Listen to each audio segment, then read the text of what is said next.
अगर पहले के पार्ट्स नहीं देखे तो पहले वो जाकर देख लो। अभी तक हमने देखा बाय को ट्रू स्पिरिट सेक्टर की हिस्ट्री बताती है। कैसे पहले ये फिजिट सेक्टर था जो बड़े सेक्टर्स में से एक था। बाय रिवर डिफाइनिंग पिल का फार्मूला क्रैक करने के लिए दोबारा मॉन्यूमेंट में जाता है, लेकिन उसे कुछ नहीं मिलता। जब वो बाहर आता है तो सबको पता चल जाता है कि वो टर्टल बाय था। फिर वार होने से पहले हांग एक एंशियंट पोर्टल ओपन करता है ताकि वो कुछ ट्रेजर्स ढूंढ सकें जो वार में उनकी हेल्प करेंगे। उधर टर्टल एक नेसेंट सोल लेवल बीस्ट को जगा देता है। ये बीस्ट ड्रैगन के सामने बाय को खा लेता है। बीस्ट के पेट में एक सीक्रेट जगह होती है जहां बाय को एक पावरफुल वेपन मिलता है। फिर वार होने से पहले बाय और सारा ब्लड सेक्टर मिलकर ब्लड एंसेस्टर की बॉडी को एक्टिवेट करते हैं। हमें पता चलता है कि स्काई रिवर कोर्ट को मास्टर सेक्टर ने पनिश किया था, जिसकी वजह से उनकी पावर अब 40% ही रह गई है। उनका मेन वेपन ईवल ट्री है जो बहुत डैमेज हो गया है। जब वार हो रही होती है तो ईवल ट्री ही मेन प्रॉब्लम होती है, जिसे हराने के लिए बाय एंसेस्टर की बॉडी की हेल्प से उससे लड़ता है ताकि बाकी के डिसेपल्स स्काई रिवर डिसेपल से लड़ पाएं। आखिर में बाय ईवल ट्री को रोक लेता है, लेकिन ब्लड एंसेस्टर की बॉडी पॉइजन हो जाती है।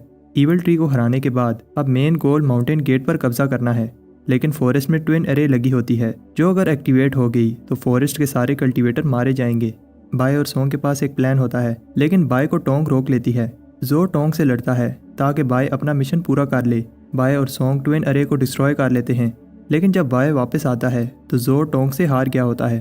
अब आगे बाय जब एल्डर जो के पास जाता है तो बाय को पता चलता है कि एल्डर जो मरा नहीं है और इसकी सांसें चल रही हैं। बाय जो को हील करने लगता है, लेकिन जो कहता है ये एक ट्रैप है, टोंग मुझे बेट बनाकर तुम्हें पकड़ना चाहती है। टोंग बताती है कि उसने जो के सारे मेरिडियंस डिस्ट्रॉय कर दिए हैं। टोंग कहती है घबराओ नहीं, तुम भी थोड़ी देर में जो के साथ ऊपर जाने वाले हो। बाय जो को हील करने की कोशिश करता है, लेकिन जो हील नहीं होता। बाय जो को बताता है कि तुम बस थोड़ा वेट करो, ट्विन अरे डिस्ट्रॉय हो चुकी है और अब हम ये वार जीतने वाले हैं। तब दूर से आवाज़ आने लगती है। बाय एक्सप्लेन करता है ये हमारा फाइनल अटैक होने वाला है। पैट्रियार्क्स ने सारे फाउंडेशन एस्टेब्लिशमेंट कल्टीवेटर्स को ईवल ट्री की साइड जाने का कहा है। उधर जो अपनी इंजरीज की वजह से मर जाता है। बाय जो को उसका बर्ड देकर उसे गुड बाय कहता है। टोंग कहती है कि बाय यंग पैट्रियार्क है, इसलिए वो उसे गुड बाय कहने दे रही है और साथ में वो बाय को इतनी आसान मौत नहीं देना चाहती। बाय को बहुत ज्यादा गुस्सा आ रहा होता है और वो टोंग से प्रॉमिस करता है जिसने भी उसके लोगों को हर्ट किया है वो उनके खून से इस बैटलफील्ड को भर देगा। टोंग और बाय के अटैक बहुत पावरफुल होते हैं और दोनों ही एक जैसे पावरफुल लग रहे होते हैं।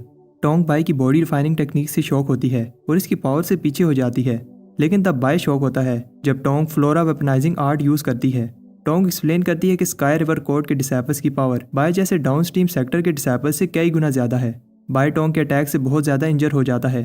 तब बाय हेवनली बॉडी से आसपास की रूट्स को डिस्ट्रॉय करके हेवन रीचिंग आई की हेल्प से टोंग पर अटैक करता है। बाय के अटैक से टोंग बहुत ज्यादा इंजर हो जाती है, लेकिन अभी भी टोंग हार नहीं मानती।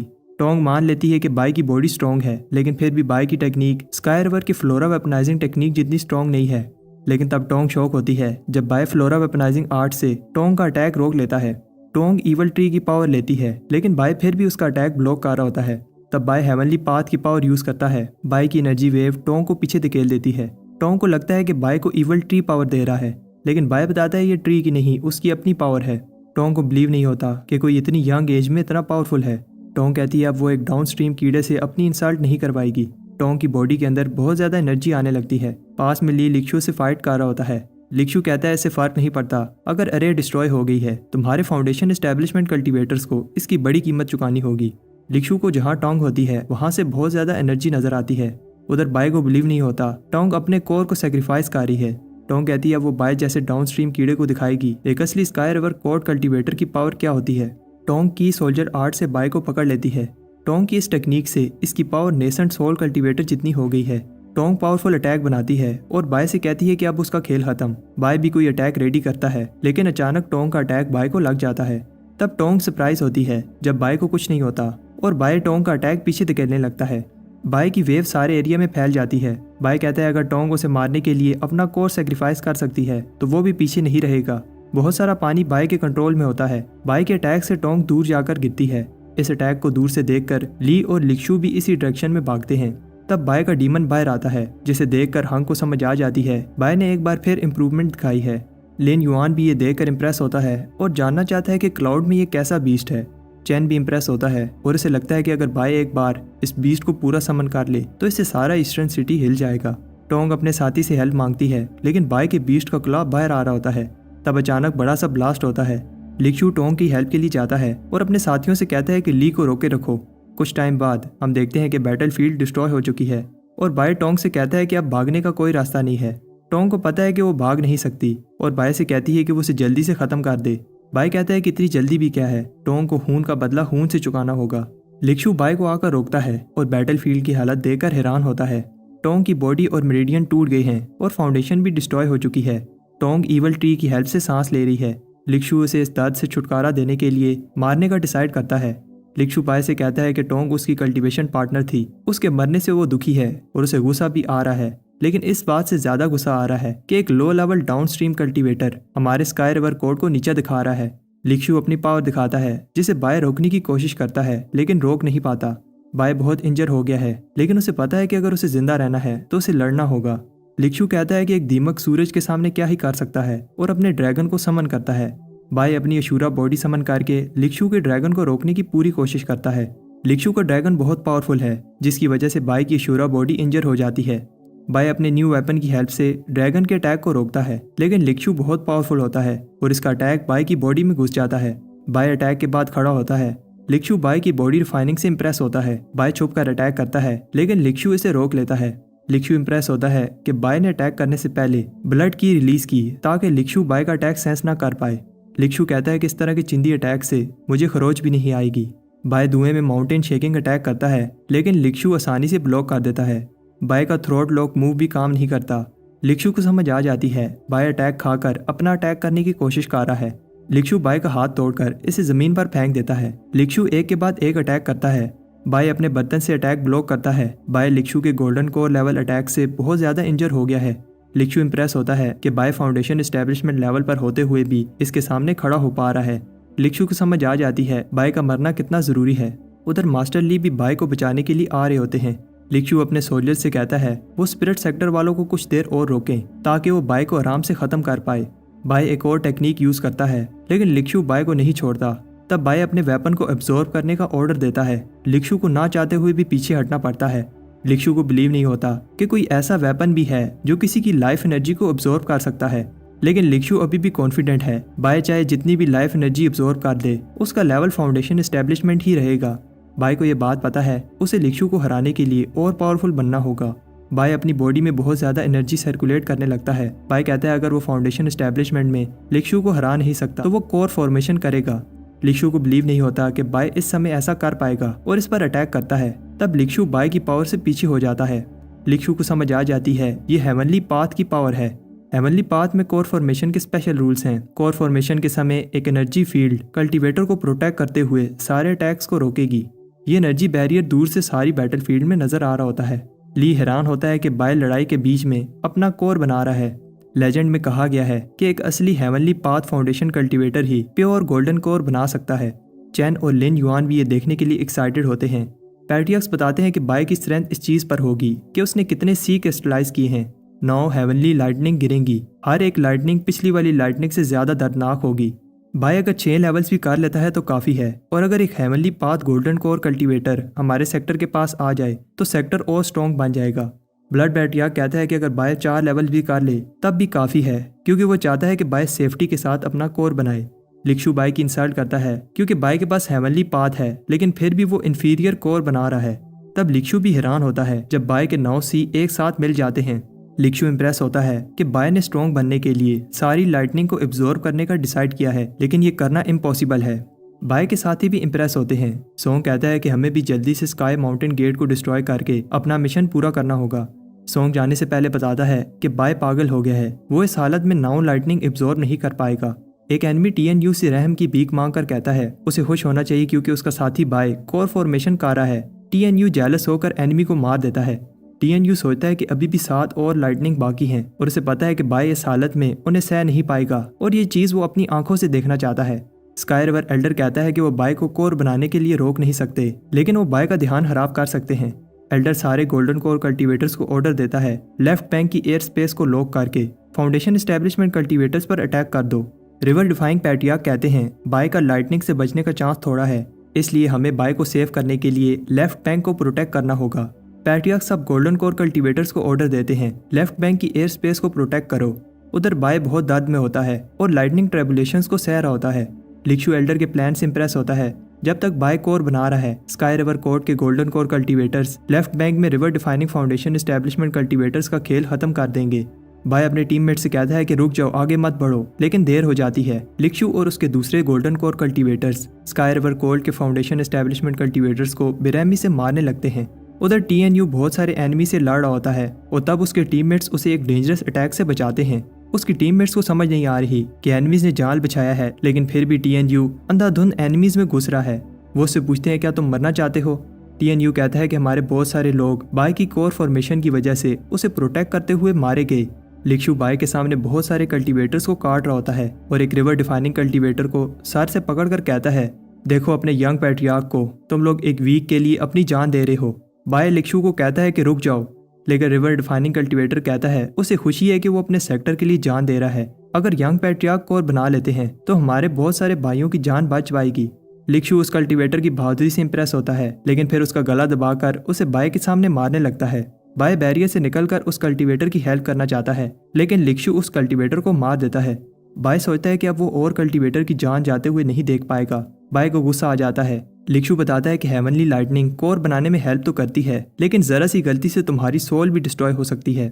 उधर बैटलफील्ड में एक अजीब सी एनर्जी के साथ एक मॉन्स्टर बाहर आता है। ये स्काई रिवर कोर्ट का एयरलूम डीमन ड्वार्विंग डॉल है। ये डॉल एक आवाज निकालती है जिसकी रेंज के अंदर सारे कल्टीवेटर्स इंजर हो जाते हैं। पैट्रियार्क्स को समझ आ जाती है ये एयरलूम बहुत डेंजरस है, इसलिए नाइट पपेट को इससे लड़ने के लिए भेजते हैं। उधर बाय जितना दर्द सह सकता है सह रहा होता है, लेकिन अब उसे देखकर लगता है कि अब उसकी भी बस होने लगी है। लिक्शु बाय की इंसल्ट करता है। बाय की आखिरी 3 लाइटनिंग स्ट्राइक्स रह गई हैं और वो बोल भी नहीं पा रहा होता। तब ऊपर कुछ अजीब होने लगता है जिसे देखकर पैट्रियार्क्स घबरा जाते हैं क्योंकि एक कोर कोलैप्स की निशानी है। लिन युआन भी डिसपॉइंट होता है क्योंकि उसे लगता था कि दूसरा हेवनली गोल्डन कोर कल्टीवेटर पैदा होने वाला है। लिन युआन अलर्ट हो जाता है जब बाय फिर से बोलने लगता है।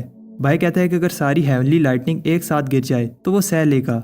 लिक्शु भी हैरान होता है जब बाय फिर से खड़ा हो जाता है, लेकिन इस बात से ज्यादा शौक होता है जब तीनों लाइटनिंग स्ट्राइक्स एक साथ बाय पर गिर जाती हैं। बाय कहता है कि लिक्शु ने जो भी किया है उसे इसका बदला खून से चुकाना होगा। लिक्शु जब देखता है कि बाय ने अपनी बॉडी से 3 लाइटनिंग ट्रैबुलेशन रोकी हैं तो खुश होता है क्योंकि उसे लगता है कि अब बाय खुद ही मार जाएगा। लिक्शु बाय को कोर फॉर्मेशन के समय ही मारना चाहता था, लेकिन बैरियर ने बाय को बचा लिया था। बाय कहता है तुम्हें क्या लगता है मैं इतनी जल्दी मर जाऊंगा? मेरा गोल इमोर्टल बनना है और इस रास्ते पर तुम जैसे कई मेरे हाथों से मारे गए। TNU हैरान होता है जब बाय पर 9वीं लाइटनिंग गिरती है। सबको बाय की फिक्र हो रही होती है क्योंकि इस लाइटनिंग स्ट्राइक के बाद बाय के बचने के चांसेस कम हैं। तब कोई अजीब सी चीज बाय की तरफ बढ़ती है जिसे हंग अपने फायर बर्ड से रोकता है। उधर लिक्शु बाय से कहता है तुम्हारा स्पिरिचुअल सी खुश हो चुका है और अब तुम गोल्डन कोर नहीं बना पाओगे। अगर तुम मर जाते हो तो रिवर डिफाइंग सेक्टर अपनी आधी पावर खो देगा। लिक्शु बाय को खत्म करने के लिए अटैक करता है, लेकिन शौक होता है क्योंकि हेवनली बैरियर अभी भी खत्म नहीं हुआ। बाय कहता है जब तक मैं जिंदा हूँ इस हेवनली की बैरियर को टूटने नहीं दूंगा और अब मुझे वो पावर लेने से कोई नहीं रोक सकता। बाय गोल्डन कोर कंडेंस करने लगता है। सब पहली बार और शायद आखिरी बार एक heavenly path golden core condense होते देख रहे हैं। बाय की बॉडी हील होने लगती है। लिक्शु को समझ आ जाती है हेवनली पाथ के गोल्डन कोर कल्टीवेटर के सामने एक आम गोल्डन कोर कल्टीवेटर नहीं टिक पाएगा और इससे पहले कि बाय कोर कंडेंस कर ले लिक्शु भागने की तैयारी करने लगता है। तब TNU भी वहां आता है। TNU को गुस्सा आता है, अगर बाय अपने से एक लेवल ऊपर के कल्टीवेटर को मार सकता है तो मैं क्यों नहीं। उसके साथी उसे रोकते हैं, लेकिन वो लिक्शु पर अटैक कर देता है। TNU के अटैक से लिक्शु को खरोच भी नहीं आती। TNU कहता है कि वो कायरो की तरह जीने की जगह सर उठाकर मरना पसंद करेगा। TNU अपना सबसे पावरफुल अटैक करता है जो लिक्शु के बैरियर को तोड़ देता है, लेकिन लिक्शु इस अटैक को ब्लॉक कर देता है। TNU के साथी देखते हैं कि TNU हार रहा है। उन्हें पता है कि वो लिक्शु को नहीं हरा सकते, लेकिन फिर भी उसकी मदद करने के लिए चाहते हैं। वो दोनों अपनी पावर से TNU की हेल्प करने लगते हैं, लेकिन सब मिलकर भी लिक्शु के सामने बड़ी मुश्किल से खड़े हो पा रहे हैं। उधर बाय की आंखें खुलती हैं और वो भी ये सब देखता है, लेकिन तब अचानक उसकी अनडाइंग पावर खुद ही लेवल अप होने लगती है। हंग ये देखकर हैरान होता है क्योंकि उसे नहीं पता था कि गोल्डन कोर करने से बाय की फिजिकल पावर इतनी ज्यादा बढ़ जाएगी और बाय किसी तरह की पिनिकल स्टेज पर जा रहा है। ब्लड पैट्रियार्क कहता है रुको, बाय कॉर्पोरल स्टेज कर रहा है। लिन घबरा जाता है क्योंकि उसे समझ आ जाती है बाय डबल गोल्डन कोर बना रहा है और मिडिल स्ट्रीम में ऐसा कोई कल्टीवेटर नहीं है जिसके पास डबल गोल्डन कोर हो, और अभी हायर सेक्टर में भी कोई ऐसा कल्टीवेटर जिंदा नहीं है। लिक्शु भी घबरा जाता है और TNU का अटैक डिस्ट्रॉय कर देता है। TNU को समझ आ जाती है वो बाय की तरह नहीं है। जाओ TNU को बचाती है, लेकिन TNU कहता है कि मुझे जाने दो। जाओ TNU को दूर फेंक देती है और फिर लिक्शु पर अटैक करती है। जाओ का अटैक लिक्शू के अटैक को टच करते ही खत्म हो जाता है। बाय भी देख रहा होता है कि लिक्शू का अटैक जो को लगने वाला है। कायन अपनी बॉडी से अटैक रोकता है, लेकिन अटैक बहुत पावरफुल होता है जिससे कायन की बॉडी डिस्ट्रॉय हो जाती है और फिर वही अटैक जो को भी लग जाता है। बाय का गोल्डन कोर कंडेंस होने ही वाला होता है। लिक्शू ये देखकर डर कर भाग जाता है। कोर कंडेंस होने के बाद बैरियर हट जाता है। बाय देखता है कि उसके साथियों ने अपने सेक्टर के लिए लाइफ सेक्रीफाइस की। अटैक की वजह से टीएनयू की आंखें ज़ाया हो चुकी हैं। टीएनयू जो को बुलाता है, लेकिन फिर उसे पता चलता है कि जो अब नहीं रही। बाय देखता है कि उसके अपने ही लोग एक एक करके वार की वजह से मारे हैं। बाय को बहुत गुस्सा आता है और वो लिक्शू का नाम लेकर चिल्लाता है। स्टारी स्काई के कल्टीवेटर इसे रोकने की कोशिश करते हैं, लेकिन बाय के सामने ये मक्खियों की तरह होते हैं। बाय लिक्शू को एक जोरदार पंच मारता है। लिक्शू को बिलीव नहीं होता कि वो बाय के अटैक्स को ब्लॉक भी नहीं कर पा रहा। लिक्शू अपना ड्रैगन समन करता है, लेकिन बाय इस बार उस ड्रैगन को अपनी स्वॉर्ड से काट देता है। बाय कहता है कि लिक्शू ने जो भी उसके साथियों के साथ किया उसे उसका बदला चुकाना होगा। लिक्शू बाय के अटैक के बाद हिल भी नहीं पा रहा होता। लिक्शू कहता है कि अगर मैं मरा तो तुम्हें साथ लेकर जाऊंगा। बाय को समझ आ जाती है लिक्शू अपना कोर जला रहा है। इससे पहले वो ऐसा करता, बाय अपनी हेवनली आइस की हेल्प से उसका कोर क्रैक कर देता है और फिर एक पावरफुल अटैक से उसका कोर डिस्ट्रॉय कर देता है। बाय को याद आता है कि कैसे वो लोग जो उसे प्यार करते थे इसकी आंखों के सामने मारे गए। बाय ने उनकी मौत का बदला तो ले लिया है, लेकिन उनको वापस नहीं लाया जा सकता। वार सही गलत अच्छा बुरा नहीं देखती। बाय अब इस वार को खत्म करना चाहता है। बाय अपने सेक्टर वालों को ब्लड की देता है। ब्लड एंसेस्टर की पावर देखकर स्काई सेक्टर के डिसेबल्स बाय को मारने के लिए उस पर अटैक करते हैं। बाय ऑर्डर देता है कि स्काई सेक्टर को डिस्ट्रॉय कर दो। स्काई रिवर और रिवर डिफाइंग वॉरियर लड़ रहे होते हैं। उधर phoenix bird sky river artifact से लड़ रहा होता है और आखिर में फीनिक्स बर्ड जीत जाता है। नाइट पपेट और डीमन डिवायरिंग डॉल भी एक दूसरे पर अटैक करते हैं। नाइट पपेट एक अटैक से डीमन डॉल को पकड़ लेता है और इस अटैक से डीमन डॉल डिस्ट्रॉय हो जाती है। वार थर्ड स्टेज में चली गई है। अगर river defying sector mountain gate पर कब्जा कर ले तो स्काई रिवर कोर्ट हार जाएगा। कोई ऊपर से ये सब देखकर कहता है उसने सोचा नहीं था कि कभी छोटा सा downstream sector powerful starry sky sector को इस तरह घुटनों पर ले आएगा। एक लड़की बोलती है कि रिवर डिफाइंग सेक्टर इतना भी पावरफुल नहीं है। अगर मास्टर सेक्टर ने स्काई रिवर कोर्ट की 70% पावर ना कम की होती तो रिवर डिफाइंग सेक्टर कभी भी स्काई रिवर कोर्ट पर अटैक करने का सोचता भी नहीं। एक बूढ़ा कहता है हम मास्टर सेक्टर की दी हुई पनिशमेंट को ऐसे डिस्कस नहीं कर सकते, वरना अगला सेक्टर हमारा होगा। लिन युआन चैन से कहता है एयर लूम बाहर निकालो ताकि इस पनिशमेंट को खत्म किया जा सके। चैन अपना हाथ आगे बढ़ाता है जिससे रूट से एक आर्टिफैक्ट बाहर निकलता है। जैसे ही चैन उस चीज को टच करता है स्काई रिवर कोर्ट में कुछ होने लगता है। रूट्स को छोटे छोटे मॉन्स्टर्स उगलने लगती हैं। ये मॉन्स्टर्स नंबर में बहुत ज्यादा होते हैं। बाय को समझ आ जाती है ये स्काई रिवर कोर्ट का एयर लूम है और सबको पीछे हटने का कहता है। सब इन बीटल्स से बचकर भाग रहे होते हैं, लेकिन बीटल्स इन्हें चारों तरफ से घेर लेती हैं। पैट्रियार्क्स इन्हें रोकने की कोशिश करते हैं, लेकिन कुछ बीटल्स डिसाइपल्स पर अटैक कर देती हैं। बाय अपने पर्पल कॉल्ड्रन से उन्हें बचाता है और भागने का कहता है। कॉल्ड्रन क्रैक होने लगता है। ली बाय से कहता है यहाँ से भागो क्योंकि ये एयर लूम एक बीस्ट किंग है जो सेलेस्टियल लेवल पर है। वो हमारे सारे गोल्डन कोर कल्टीवेटर्स को मारना चाहते हैं। पैट्रियार्क्स भी इसे ज्यादा देर तक रोक नहीं पाएंगे। उधर हंग बोलने वाले मंकी के पास आता है। मंकी कहता है कि अगर तुम ये वार हार जाते हो तो फिजर सेक्टर को दोबारा रिवाइव करने का सपना टूट जाएगा। हंग कहता है कि मैं एक नालायक डिसाइपल ट्रू स्पिरिट की पावर चाहता हूँ ताकि डेथ बीटल एयर लूम को हरा सकूं। मंकी जैसे ही ट्रू स्पिरिट को एक्टिवेट करता है एक बड़ा सा फ्लावर बनता है जिसमें से वही लड़की बाहर आती है जिसने बाय को फिजर सेक्टर की स्टोरी बताई थी। लिन युआन हैरान होता है कि रिवर डिफाइंग सेक्टर के पास एक फॉरेन बीइंग भी है, लेकिन फिर कहता है कि अब मजा आएगा। डेथ बीटल स्पिरिचुअल बीइंग पर अटैक करती हैं और इसे घेर लेती हैं, लेकिन स्पिरिचुअल बीइंग एक हाथ उठाती है जिससे सारी बीटल्स मार जाती हैं। लिन युआन भी इम्प्रेस होता है कि स्पिरिचुअल बीइंग ने एक उंगली उठाकर स्काई रिवर के एयर लूम को डिस्ट्रॉय कर दिया, लेकिन जिसके पास भी स्पिरिचुअल बीइंग होता है उसकी किस्मत में डिस्ट्रॉय होना ही लिखा है। लिन युआन आर्टिफैक्ट में कुछ करता है। चैन से कहता है कि रुक जाओ, तुम ऐसा नहीं कर सकते। हंग भी कुछ नोटिस करता है और सब डिसाइपल्स को पीछे हटने का कहता है। सारे डिसाइपल्स वारशिप में आने लगते हैं। तब अचानक ईवल ट्री अपने ही डिसाइपल्स को पकड़कर एब्जॉर्ब करने लगता है। चैन दुखी होता है क्योंकि लिन युआन ने ईवल ट्री को रिवाइव करने के लिए उसके सारे डिसाइपल्स को सैक्रिफाइस किया। स्पिरिचुअल बीइंग बाय के पास आती है और इसे कहती है कि अब मैं तुम्हें अपनी ब्लड और की का कुछ हिस्सा देने जा रही हूँ। इस वाइटैलिटी को यूज करके अपना कॉर्पल गोल्डन कोर कल्टीवेट करो, तभी तुम ब्लड एंसेस्टर की सही पावर यूज कर पाओगे। ये वाइटैलिटी बहुत स्ट्रॉन्ग होती है। कुछ गोल्डन चेन्स बाय को आकर पकड़ लेती हैं और सेकंड लाइफ चेन एक्टिवेट हो जाती है। स्पिरिचुअल बीइंग बाय से कहती है तुम्हें सेक्टर को प्रोटेक्ट करने के लिए इससे बाहर आना ही होगा। लिन युआन शॉक होता है क्योंकि स्पिरिचुअल बीइंग सिर्फ 10 सेकंड के लिए बाहर आ पाई। स्पिरिचुअल बीइंग के जाने के बाद ईवल ट्री फिर से जिंदा होने लगता है और उधर बाय लाइफ चेन से लड़ रहा होता है। पैट्रियार्क्स कहते हैं कि इवल ट्री ने बहुत ज़्यादा वाइटैलिटी एब्जॉर्ब की है और अब पहले से भी कई गुना ज़्यादा पावरफुल बन रहा है। अब हम सबको एक साथ मिलकर इसे रोकना होगा। अगर हमें अपनी जान भी देनी पड़े तो हमें अपने डिसाइपल्स को प्रोटेक्ट करने के लिए ये करना होगा। बाय अपनी अनडाइंग पावर के साथ साथ अशूरा बॉडी को समन करता है ताकि लाइफ चेन्स को तोड़ पाए। उधर पैट्रियार्क्स इवल ट्री के अटैक को ब्लॉक कर रहे होते हैं। बाय अपनी पूरी पावर से कॉर्पल गोल्डन कोर बनाने लगता है। सब देखकर हैरान होते हैं जब ब्लड एंसेस्टर की बॉडी हिलने लगती है। ब्लड एंसेस्टर ग्लो करने लगता है और एक हाथ से रूट्स को रोकता है। सब डबल गोल्डन कोर कल्टीवेटर की पावर देखकर हैरान होते हैं। बाय कहता है कि आज मैं तुम्हें ब्लड एंसेस्टर की पावर दिखाऊंगा। बाय एक हाथ से ट्री की रूट्स को पकड़ लेता है। लिन युआन ये सीन देखकर खुश होता है। चैन कहता है कि अब बस बहुत हुआ और इवल ट्री को ऑर्डर देता है, आज से तुम रिवर डिफाइक सेक्टर का ऑर्डर मानोगे। बाय भी हैरान होता है जब sky banyan evil tree attack करना बंद कर देता है। सारी एनर्जी स्काई में एक जगह जमा होने लगती है। हंग बताता है ये इस ट्री का कोर है, जो कोई भी इसे एक्सेप्ट करेगा वो इस ट्री को कंट्रोल कर सकता है। बाय को याद आता है कैसे उसके हजारों साथी इस वार में मारे गए। बाय कहता है कि आज से मिडिल स्ट्रीम में स्काई रिवर कोर्ट नाम का कोई सेक्टर नहीं है। लिन युआन कहता है कि मुझे समझ आ गई तुमने ऐसा क्यों किया। जब तक ये ट्री है लोगों को स्काई रिवर कोर्ट याद रहेगा। सब खुश होते हैं और चिल्ला रहे होते हैं कि हम जीत गए, यंग पैट्रियार्क ने कर दिखाया। बाय के साथी खामोशी से खड़े ये सुन रहे होते हैं। सब खत्म होने के बाद एक बड़ी सी चीज आसमान से बाहर आती है और जाकर माउंटेन पर गिरती है। माउंटेन पर लिखा जाता है ये रिवर डिफाइंग सेक्टर है। वार खत्म होने के बाद अब शांति है। रिवर डिफाइंग सेक्टर ने वो कर दिखाया जो आज तक कोई दूसरा डाउन स्ट्रीम सेक्टर नहीं कर पाया और अब river defying sector middle stream का लीडर है।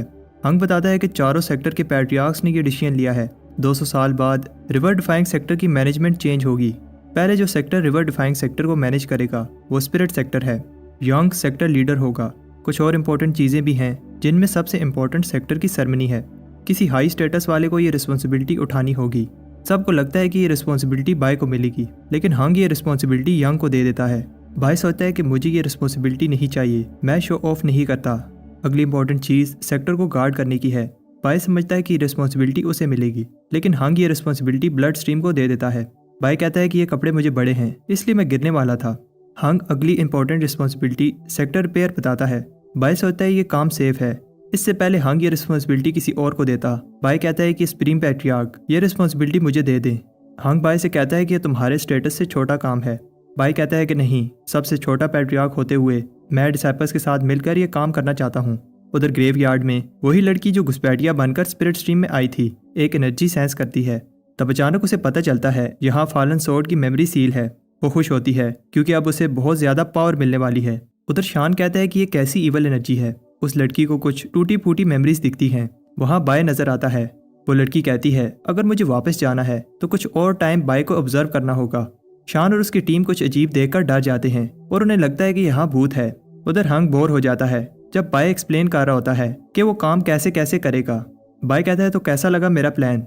हंग स्माइल करता है और बोलता है ये रिस्पॉन्सिबिलिटी मैं, लेकिन हंग अपनी बात कंप्लीट करता। शान आकर कहता है टॉम फॉरेस्ट में भूत है। शान सारी स्टोरी बताता है क्या हुआ था। बाय को समझ आ जाती है ये सीरियस बात है। आखिरी बार शान एक फीन स्पिरिट से इतना डरा था। हंग कहता है कि सेक्टर अभी बना है और मैं कोई प्रॉब्लम नहीं चाहता। यंग कहता है कि हमें किसी ऐसे को भेजना चाहिए जो ये काम कर सके। हंग कहता है कि सारे हाई रैंकिंग कल्टीवेटर्स मिशन पर गए हैं। सब बाय की तरफ देखते हैं। बाय को समझ आ जाती है वो फंस गया है, इसलिए कहता है कि ये छोटे काम यंग डिसाइपल्स को देने चाहिए। हंग कहता है कि तुमने अभी कहा था तुम यंग डिसाइपल्स के साथ मिलकर काम करना चाहते हो। शान कहता है कि यंग पैट्रियार्क इस मिशन के लिए सही हैं, ये पावरफुल और समझदार हैं। यंग कहता है ये सही रहेगा। हंग उसे कहता है तुम सुबह मिशन पर जाओगे, अब एल्डर्स ने कह दिया है तो बाय मना नहीं कर सकता। बाय कहता है कि मैं रेडी हूँ, लेकिन मेरी एक रिक्वेस्ट है। शान साथ जाएगा।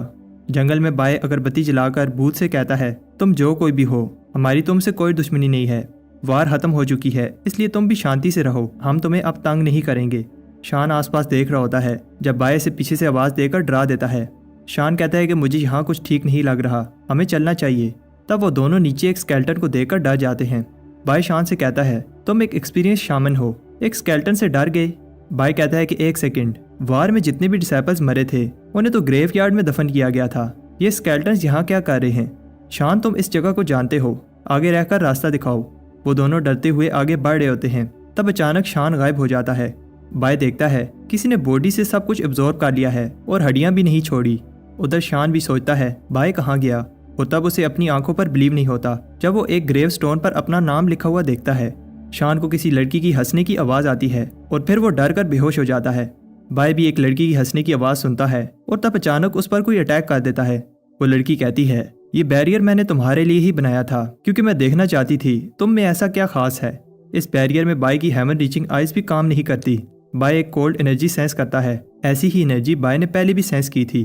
तब वो लड़की सामने आती है और ये और कोई नहीं अबिस वाली फीन स्पिरिट होती है। बाय कहता है कि तुम्हें वो एलिक्सर चाहिए, मैं देता हूँ, और सोचता है कि शान का दिया हुआ पेंडेंट इसे रोक लेगा। लेकिन तब फीन स्पिरिट बाय की आधी बॉडी फ्रीज कर देती है। फीन स्पिरिट कहती है, कोई चालाकी मत करना, मुझे अब वो एलिक्सर नहीं चाहिए, तुम चाहिए हो। वो स्पिरिट बाय पर कोई अटैक करती है और बाय सोचता है, क्या ये मेरी जान लेना चाहती है। बाय अपनी अशूरा बॉडी से अटैक रोकता है। फीन स्पिरिट कहती है, ये वही ओरा है, उसे जो चाहिए था मिल गया है। फीन स्पिरिट जाने से पहले कहती है, मेरा गोल पूरा होने से पहले तुम्हें जिंदा रहना होगा। अगर तुमने इस सब का किसी को भी बताया तो मैं सारे रिवर डिफाइंग सेक्टर के कल्टीवेटर्स को मार दूंगी। बाय देखता है कि शान बेहोश हो गया है और इसे चमाट मारकर जगाता है, लेकिन बाय की ड्रोनी शक्ल देखकर फिर से बेहोश हो जाता है। कुछ दिन बाद बाय सोचता है कि उस दिन के बाद फॉरेस्ट में कुछ अजीब नहीं हुआ। बाय प्रे करता है कि फीन स्पिरिट दोबारा कभी ना आए।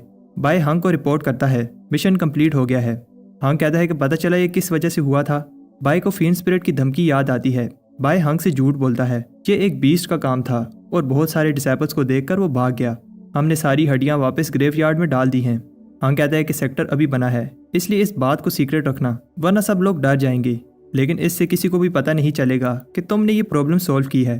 बाय कहता है कि मैं क्रेडिट नहीं लेना चाहता, ये सब मैंने अपने सेक्टर के लिए किया है, इससे फर्क नहीं पड़ता अगर लोगों को पता चले या नहीं। हंग कहता है कि तुम इस सेक्टर के यंग पैट्रियार्क हो, आगे और भी प्रॉब्लम्स आएंगी जो शायद इतनी डेंजरस हों कि उनसे सेक्टर का फ्यूचर खतरे में पड़ जाए। तुम्हें हर समय तैयार रहना होगा, मैं तुम्हें कुछ दिखाना चाहता हूँ। एक आवाज़ बताती है, मैं स्काई रिवर कोड का फाउंडर हूँ और मरने से पहले ये मैसेज रिकॉर्ड कर रहा हूँ, मास्टर सेक्टर से संभल कर रहना। जब तक लड़ाई और दूसरे सेक्टर के बीच रिलेशन खराब रहेंगे, मास्टर सेक्टर चुप रहेगा क्योंकि तभी वो रूल कर पाएगा। अब मिडिल स्ट्रीम में आने के बाद तुम लोग मास्टर सेक्टर की नज़रों में आ गए हो। अगर तुम पीस से रहोगे और लड़ोगे नहीं तो मास्टर सेक्टर कोई ना कोई बहाना बनाकर तुम्हें पनिशमेंट देगा। जिस रास्ते पर तुम लोग चले जा रहे हो वो बहुत टफ है, तुम्हें हर कदम संभल कर रखना होगा। हंग बताता है कि ये स्काई रिवर कोड के फाउंडर के आखिरी शब्द थे। बाय कहता है, इसका मतलब इतना सेक्रीफाइस करने के बाद भी हम शांति से नहीं रह सकते। हंग कहता है, ये बात याद रखना, अगर डरोगे तो वीक बन जाओगे और एनिमीज और स्ट्रॉन्ग। हमें सेरेमनी में दिखाना होगा कि हम वीक नहीं हैं। उधर फीन स्पिरिट कहती है, अगर मैं ब्रदर बाय को फॉलो करूंगी तो मुझे अपनी दुनिया में वापस जाने का रास्ता मिल जाएगा। बहुत सेक्रीफाइस के बाद हमारा रिवर डिफाइंग सेक्टर बना। आज हमारे सेक्टर की सेरेमनी है। सेरेमनी की शुरुआत होती है। बाय आगे बढ़ता है। मैं पहले सोचता था कोई क्यों अपने सेक्टर के लिए अपनी लाइफ सेक्रीफाइस करेगा, इतनी बहादुरी उनमें कहाँ से आती है। अब मुझे समझ आया, वो लोग ऐसा अपने घर को और उन लोगों को प्रोटेक्ट करने के लिए करते हैं जिनसे वो प्यार करते हैं। आज उनकी सेक्रीफाइस की वजह से हम शांति से इस जगह खड़े हैं।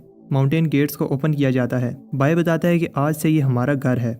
इस घर को पाने के लिए बहुत से लोगों ने अपना खून बहाया, बहुत से हमारे साथियों ने अपनी जान दी। हमें इस चीज़ को कभी नहीं भूलना चाहिए। हमें ये घर किस कीमत पर मिला है। उन सब के नाम एक मोनुमेंट टैबलेट पर लिखे जाते हैं। सब उन हीरोज़ को रिस्पेक्ट दिखाते हैं और प्रॉमिस करते हैं कि उनकी सेक्रीफाइस को ज़ाया नहीं होने देंगे और हमेशा इस सेक्टर को प्रोटेक्ट करेंगे।